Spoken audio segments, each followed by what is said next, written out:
Okey, mak dia mengandung anak dia dalam perut. Okey, Allah kata pada malaikat, uktub umrahu, tulis umur budak ini. Okey, malaikat pun tulislah umur 70. Okey, malaikat akan tulis budak ni nanti dia lahir ke dunia umur dia 70. Soalan dia, mu tahu tak dia ambil mana 70 tu?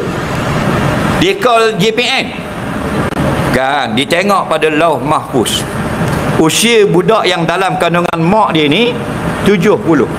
Okey, 70 itu qada muallaq, boleh berubah. Okey, malaikat tengok dalam lauh mahfuz kanak-kanak ini 70. Faham?